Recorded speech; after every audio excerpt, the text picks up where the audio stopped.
I cannot fathom why Josh Jacobs is this cheap. Like, go look at KTC right now, and you can send the 109 for Josh Jacobs straight up. It's honestly mind-boggling. If you have a 2025 first round dynasty pick, in today's video, we're going to go shopping. I'm going to tell you what your pick is worth if you were to trade it for a player in today's NFL. Consider this my dealership. Welcome in. I'm going to sell you on all the cars that you can buy based on the currency you have. It is important to state that these picks will probably reach an all-time high in value right after the NFL draft. So unless you can get the values that we talk about today, it is best to hold. I've also gathered a ton of real trades that you guys have made to showcase today as well. And by the way, just before we get into the video, a little bit of family news. We are looking to add a video editor to the team. If you're passionate about the NFL, fantasy football, and you can see yourself working in this space and you want to grow with our company, check out the description. It will be the third link there for you to apply in that Google form. Let's get to the video. Starting off with the 101. So the rookie consensus right now, or it damn well should be, is Ashton Jeanty. In my humble opinion, looks like a Bijan Robinson, Jahmyr Gibbs level prospect. Gonna get drafted in the top 15 of the first round. Just too talented to fall outside of that range. And if you're a contender and this is the missing piece, maybe you stick and you pick Ashton Jeanty. But for other people out there who maybe want to shop it around for equivalent values, let's start with the quarterback position. We'll go through every position for these picks. We'll start with the quarterback position, and I want to play a little game here, and I'm going to call the game, who are these mystery players? Mystery player number one, as a rookie, quarterback, threw for 3,700 yards, had 29 passing touchdowns, averaged 19.4 PPR points per game. That was 8th best this season. Mystery player number two in 2023 was a rookie. They threw 23 touchdowns, averaged 18.7 points per game. Now, I will reveal that mystery player one, his name is Bo Nix. All right. Mystery player two is CJ Stroud. Why am I saying this? Because I am continually baffled by the Dynasty community's disrespect of Bo Nix. I'm telling you, if you have the 101 and you need a quarterback, I love me some Bo Nix. You can get Bo Nix plus if you send the 101 away. You can get Bo Nix in a late first potentially in some leagues. And don't forget, guys, again, let's bring back up these stats for these two players. Bo Nix right now, completely disrespected in the industry. Last year, CJ Stroud has 18.7 points per game, and people are taking him at the 101 in Dynasty startups last year. All right, they have him as a top 3 quarterback in Dynasty, a top 3 asset in Dynasty Superflex leagues. I cannot understand where the disconnect is, but I can tell you, if you're able to get Bo Nix and a plus on top of him, I'm definitely interested in pursuing that. We've also got Patrick Mahomes. If you get a plus on top of him, you know he's a good quarterback. Can he recover for fantasy? He's a safe, reliable asset. Justin Herbert, who had a terrible start to the season last year, but then really started to recover in this offense over the course of the season. Drake May, who in my humble opinion, if you put him in this 2025 class, would easily be the 101 ahead of Ashton Jeanty, probably. If we're talking super flex leagues, I think he would be the first overall pick to the Tennessee Titans, locked and loaded. We wouldn't even be thinking about it. So a lot of these quarterbacks you can get a big plus on. I love that type of idea. Look, if you have the 101 and you need a running back, you're probably just going to stick and pick and take Ashton Jeanty, right? But if you're going to trade away the pick and you want running back, there's only two names, man. It's Bijan Robinson and Jahmyr Gibbs, two guys who have already got the draft capital that we expect Ashton Jeanty to get, and they've already proven to be young fantasy superstars. I mean, this year, Jahmyr Gibbs averaged 21.3 points per game, right behind Saquon Barkley, second in the league. Bijan Robinson, third in the league, right behind Jahmyr Gibbs, 20.1 points per game. So again, if you're going to trade the 101, those are the only running backs that I wouldn't do for Saquon Barkley. I just purely would not be willing to do that. I think Ashton Jeanty is that good of a young asset. All right, at wide receiver, here are 3 names that you could potentially acquire. Puka Nacua, look, it's possible. I think in some leagues, yes, it is possible. I think in most leagues, you're not going to be able to get Puka Nacua for the 101. Don't forget, he was second in points per game last year when healthy, 18.8 points per game. We have another year of Matthew Stafford as well. I think the more realistic acquisition might be Brian Thomas. Okay, so Brian Thomas, don't forget, he actually outscored Malik Neighbors from about week 10 onwards. He had an incredible end of his season, and he's going to get Trevor Lawrence. That was with Mac Jones. And then how about Nico Collins? If you're going to send away the 101, I do need a plus. That's why there's a plus on the graphic here. We don't send the 101 just for Nico Collins. We need like Nico Collins in a late first. If you're in a very deep format, Nico Collins and, a Jordan Addison level player, a Chris Olave level player, a CMC if you're competing, it can't just be the 101. But don't forget that Nico Collins, before he went down with that hamstring injury, was a top 3 wide receiver in fantasy football. Tank Dell is out with an injury. Stephon Diggs, we don't know if he's going to be there long term. Nico Collins is the only reliable guy, and we saw that he proved he was an alpha last year. At the tight end position, you're probably not going to get this done, but the only tight end that I would be willing to trade away the 101 for is Brock Bowers. Point blank, period. If you're in a league that's smaller and he's the missing piece, I'd be willing to pay more than the 101, but in most formats, you're just not going to be able to get Brock Bowers. Okay, so I said we have real trades that I'm going to show you. I actually sent this tweet out, and I said to my community, hey, if you guys have traded for or away a 2025 Dynasty rookie pick, look at screenshots below.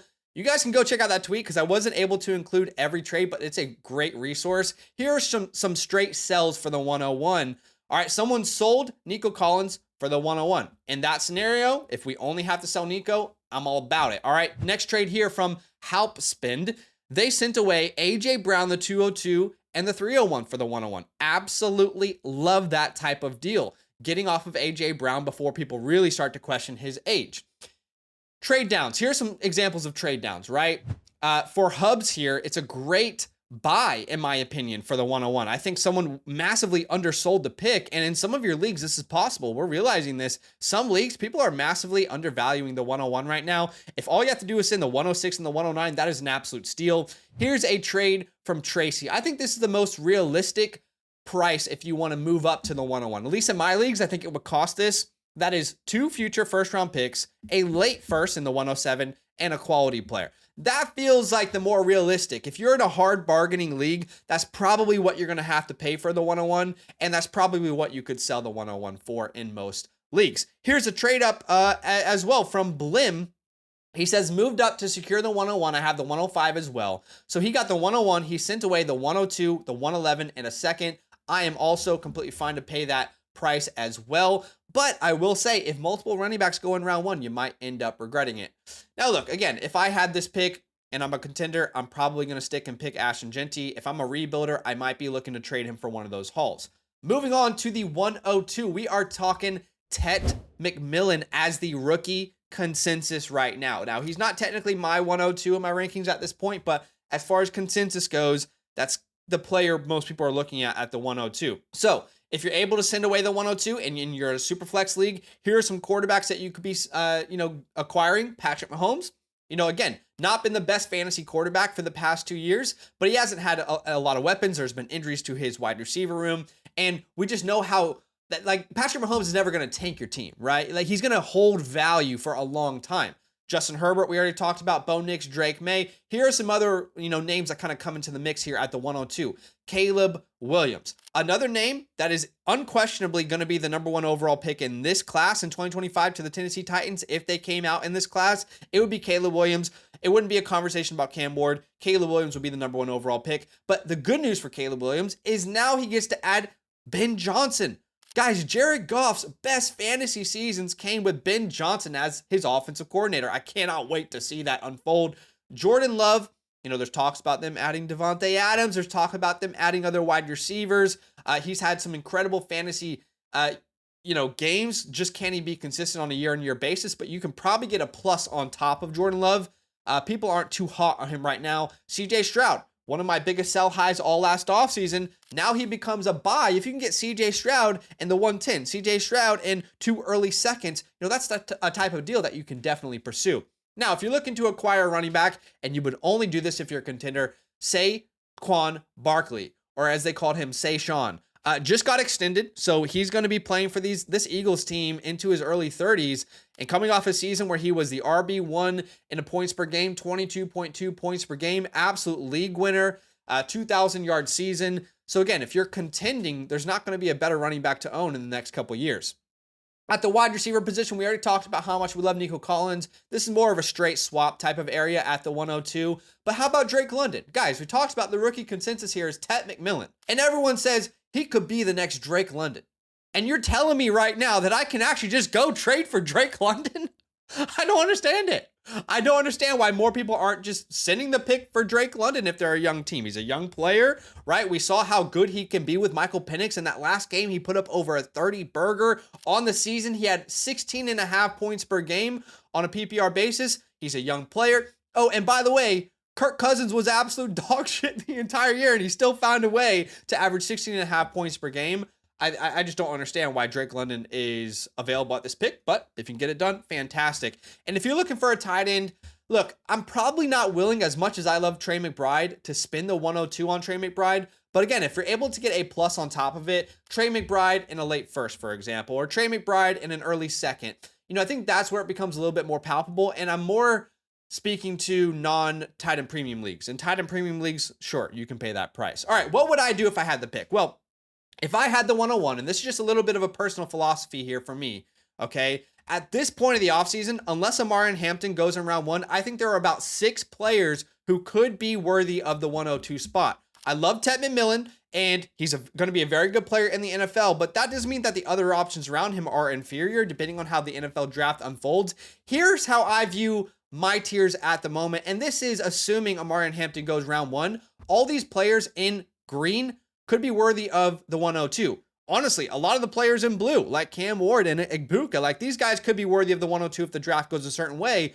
But let's look at these names on mock draft database here. But names like Hampton, Henderson, Judkins, Johnson, these are all names that are probably going to go in the second round. And guys, if we have 4 running backs that go round 2 or higher this year, maybe we get 5, right, including Ashton Genty, then this class is going to be incredibly good. And don't forget how great it is to draft a round 1 or round 2 running back for Dynasty football. I mean, guys, look at the hit rates. For a running back in round 1, it's by far the best hit rate for a top 24 points per game season. We call that star status. Same for round 2, 71% hit rate. These are some of the best hit rates you can find. If you go to the superstar status, which is the top 12 points per game for the running back position, again, even when you're looking for the top end talents, the superstars, round 1 is such an incredible hit rate, and round 2 is far better than a round 1 wide receiver anyway. If you're looking for those top end talents, it's a better bet to make. So if you add in that we have 2 potential round 1 quarterbacks this year, 2 to 3 round 1 wide receivers, you've got an incredible tier of players. So again, I'm willing to tier down from the 102. I'm going to continue to suggest this, and there is some color-coded advice here. If you have the 102, can you move down from the 103 to the 107 and get a future first? I think that's worth exploring. And if you want to move down to that blue tier, can you get 2 future first? If you go all the way down to the 112, depending on your league, that might be possible. But this is something that we've been suggesting people to do this entire offseason. We did it last year, right? People were like, I don't want to miss out on Marvin Harrison. I said, well, look, there's a Malik Neighbors in this class. It's okay. You can tier down, right? I don't want to miss out on Caleb Williams. Well, there's a Jaden Daniels in this class. We can tier down. It's okay, right? I mean, if you look at the last 10 years of rookie drafts, more often the most valuable player is not found inside those first 2 picks, right? So here are some real trades that have happened. This is a perfect example of what I'm trying to accomplish here in a tear down. Shout out to Uriah, who went from the 102 down to the 106. So they sent away Malachi Corley in the 102, and they got back Lad McConkey in the 106. That is perfect. That is what we are trying to accomplish, best case scenario. Another great example here, but someone used the 103 instead of the 102. They got the 106 and a future first. They sent away the 103 and a second. Another example of the type of move we're trying to make. If you want an in-depth breakdown of your team with customized trade targets, players to buy, sell, hold, then get your team playbook today by either becoming a yearly Mother Flocker member with the promo code LAND or by going directly to the Flock store, regardless of what promo code you're on. And if you want it done live, make sure you get the live tier. Those links are in the pinned comment. All right, moving on to the 103. The rookie consensus right now is Cam Ward or Amarian Hampton, somewhere in that range. Again, for some reason, Bo Nix, Jordan Love, still options here. You know, if you're looking for a quarterback and you love Cam Ward, why not get Jordan Love, who already has the extended contract, who has already showed he can be a good fantasy quarterback? At the running back position, we still have Saquon Barkley, but this is where the name Devon Achane kind of comes into play as well. Don't forget, guys, last year Devon Achane, RB6 in points per game, 17.6 points per game, and in games where Tua was healthy and active, he was far, far better. At the wide receiver position, this is where you get into this range of the Marvin Harrison Jr.'s, the Jackson Smith and Jigbas, the Ladd McConkeys, the Garrett Wilsons, the A.J. Browns if you're a contender. As far as Marvin Harrison Jr. goes, again, another name, you put him in this class, he's right in that 101 tier as a talent with Ashton Jeanty. A lot of people probably advocating for him over Ashton Jeanty, so it's a really good buy low on a player who probably is going to turn around their career, like we saw with Jackson Smith and Jigba, in his second year in this tier as well. At the tight end position, this is where Trey McBride becomes a little more doable. At this point, if you're looking for tight end, I'd rather not spend a first round pick on a tight end, but this is where you can make that happen. Here are some real trades that have happened. All right. In this scenario, Noah bought Achane for the 103, which we did talk about an option earlier, right? He got Devon Achane. Now look, market value, that is the market value right now. But if we actually get 4 to 5 running backs going in the first 2 rounds of the NFL draft, this type of move could backfire. So you have to keep that in mind. Doesn't mean Devon Achane is going to be bad. Doesn't mean the Dolphins are going to draft a running back, but just the quality of this class has a chance to improve. All right, so keep that in mind. Now, we also brought up Drake May as a target at the 102, but in this scenario, Ethan was able to get Drake May at the 103, and he sent along Jordan Addison in a 10-team Superflex league. I like those deals. All right, we're going to move on to like the 104 to the 107 range. I feel like this kind of, if you have the 104, it's probably just as valuable as the 107 in most people's eyes. Like just transparently, it's a pretty big tier right now as it currently stands. But you got the rookie consensus of these names like Cam Ward, Shador Sanders, Omarion Hampton, Judkins, Travion Henderson, Luther Burden, Amike Buka. All these guys can kind of be in this range. It's very fluid right now. But here are some quarterbacks that you can send these picks away for, right? Kyler Murray, for example. Now, I'm a little bit up and down on this. I think if it was like the 106 and 107, I'd be completely comfortable with Kyler Murray. He had an up and down year, averaged 18.1 points per game, actually right behind Patrick Mahomes on a points per game basis, but of course he doesn't have that type of name aura. How about Michael Penix? What I keep encouraging people to do is if you're looking for a quarterback in this class, why don't you send your pick away for a Michael Penix? For a J.J. McCarthy with a huge plus, right? Right now, people don't know if Darnold's going to be a Viking long-term. If he's not, and you're able to send away the 107 for J.J. McCarthy and a future first-round pick, you'll be thanking yourself in the very near future. I mean, J.J. McCarthy is on the best set offense for a quarterback to succeed over there in Minnesota, right? Brock Purdy, Baker Mayfield, if you're looking to contend, are some other very, very good names. And as far as Michael Penix goes, don't forget, he had a 30 burger in his third start in the NFL. I don't think we've seen the best from Michael Penix just yet. At the running back position, we add some names like Bucky Irving. If you're able to send away any 105 to 107 for Bucky Irving, I'm a big fan of that. I actually talked about him as a trade target in one of my recent videos, if you want to go check that out on the channel. Breece Hall, Jonathan Taylor, Kyren Williams. If you can get those last two, JT and Kyren with the plus on top, I feel comfortable. Otherwise, I'm probably going to hold on those names, specifically Kyren. I'm probably not willing to trade for Kyren Williams right now with how stacked this class is at the running back position. But if you can get Kyren Williams in the 201, for example, for the 106, it would be tough to say no to an offer like that. All right, moving on to the wide receiver position. Jackson Smith and Jigba still in this range in some leagues, and you'll see that in some of the trades that we showcase, but still in this range after a breakout season, bad rookie season, but then came back here in year 2 and put up a really, really good season, 14.9 points per game, but from midseason onwards, he was a league winner. Garrett Wilson. You put Garrett Wilson as a prospect in this class, he's definitely my wide receiver 1, unless Travis Hunter committed to play wide receiver. T. Higgins. If T. Higgins signs a 3-year deal in Cincinnati, you'd be lucky to get him for the 107 price. How about Rashee Rice plus? This is where you can really make a difference. If you go out and your league is questioning Rashee Rice, right? The off-field issues, the injury, I believe he's going to be the alpha for this team long-term, way past Kelsey's retirement. But if you're able to get, let's say Rashee Rice and the 201, Rashee Rice and a player worth an early second, Rashee Rice, in that range for like the 107, 106, I'd be willing to do that for Rashee Rice. Now, look, in this range, I'm definitely not sending any of these picks for Sam Laporta, but this is technically the range for him. I would need a big plus on top to trade one of these picks away for Sam Laporta, especially considering that this class already has very strong tight ends in Colson Loveland and Tyler Warren.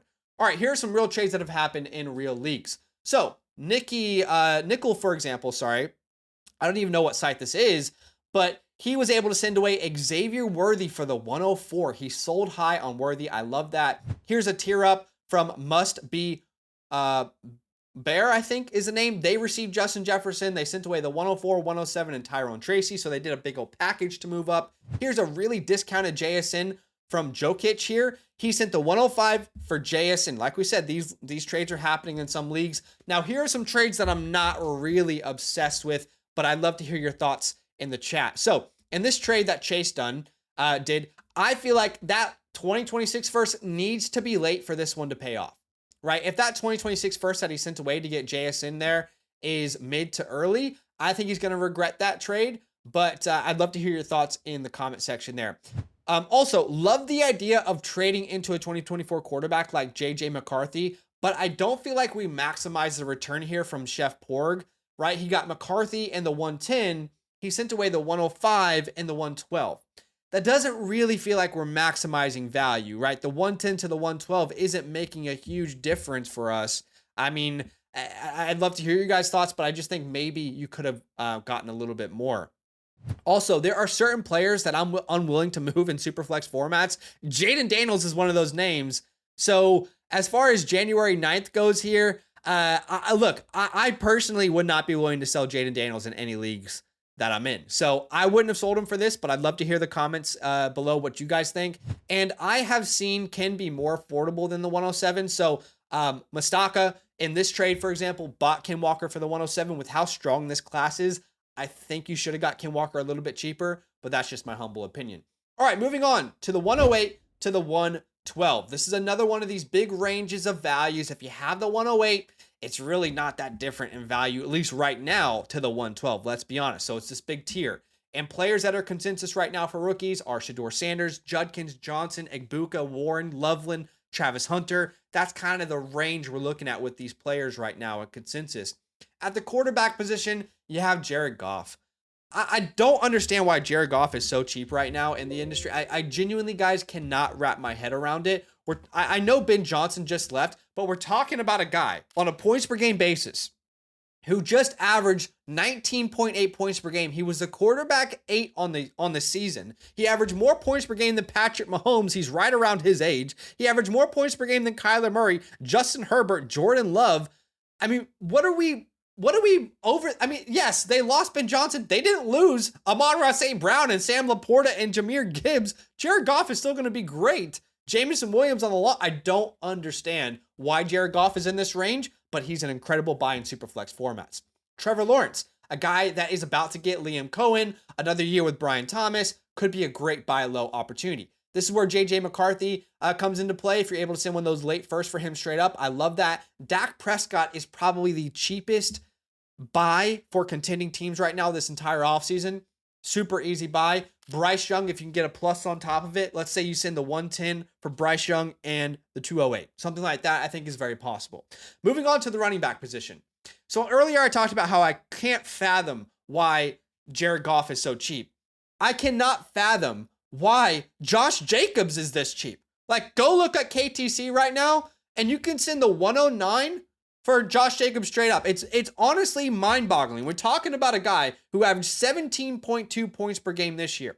He averaged more points per game than Breece Hall, James Conner, Chuba Hubbard, Ken Walker, James Cook, and he's this cheap. He's on a multi-year contract. And if you look from week 10 to week 18, that money stretch for running backs, he was the running back 4 overall, averaging over 20 points per game. Again, I cannot wrap my head around this one. I don't get it. I don't know that I will, but if you can go trade for him in your contending team, it's an incredible buy right now. James Cook is in this range, along with Ken Walker, these kind of RB2 guys. I've realized that Chuba Hubbard is one of those names that you can get a massive plus on top of, guys. If you can send the 112 for Chuba Hubbard and the 206, these deals are happening in a lot of leagues. A lot of people are getting Chuba Hubbard for early seconds this year. He's an incredible buy. And then some veterans that if you sent one of these late picks, you'd want to get a plus on top of it, like Christian McCaffrey, Derrick Henry. Those are some options for you contending teams as well. At the wide receiver position, I mean, it's a huge world of players that you could trade for, right? Like Devonta Smith, if you're looking for a reliable number 2. Xavier Worthy, if you believe in the kid. Brandon Ayuk, right? Would have been a bigger plus that you could have got on it before the Debo trade, but even now you can get a plus on top of it for some of these trades. DJ Moore, if you're contending with Ben Johnson, Jordan Addison, Chris Olave, Zay Flowers, who I'm not the biggest fan of. I'd rather sell him, but this is the market. George Pickens in a plus, Waddle in a plus, Metcalf in a plus. Metcalf's an easy buy for contenders right now. Jameson and Terry. And how about Ricky Pearsall, right? About to step into a bigger workload. Has your league caught on? Probably. But if they haven't, can you get Ricky Pearsall and, you know, the 208 for the 111 right now? It's something worth exploring right now. At the tight end position, this is where names like Sam Laporta become a little bit more doable for me. But again, I'm really not a fan of sending a first round pick for a tight end in general. But these are the names there. The Sam Laporta, the TJ Hawkinsons. Now, here are some real trades that have happened in this area. Extremely cheap Marvin Harrison for J-Love here, sent the 108 in a second. Extremely cheap Ken Walker here for Jordan Kocher. Sent away the 112 for Ken Walker. That's much more comfortable than the 107 we saw earlier. Penix would be my quarterback 1 if he was in the 2025 class. So I love this buy low from Reginald. How about this trade after the Debo to DC move? Someone got Ayuk and Jalen Wright for the 110 and Rashad Bateman. Last one here that I like. Cool guy got Trevor Lawrence for the 111. Super cheap buy on Trevor Lawrence here. Is about to have another year with Brian Thomas. Here are some trades that I'm not obsessed with, but they were also sent in.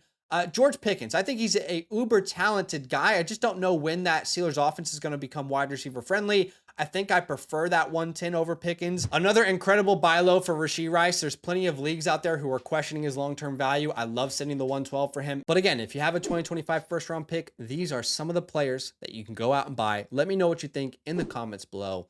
You know, of course, everyone's opinions aren't going to be the same on something that a video like this where we're talking consensus, but it's hopefully very helpful. Let me know if it is. And like the video, subscribe if you like the content, and I'll see you in the next one. Love. If you're thinking about supporting us in this economy, that's big love, and you deserve love in return. So for every yearly Mother Flocker member who uses the promo code LAND, we're giving out a free team playbook, our 2025 rookie report, access to all premium tools, free site vouchers, and of course, a huge thank you from the LAND crew. You're far too kind. That's love.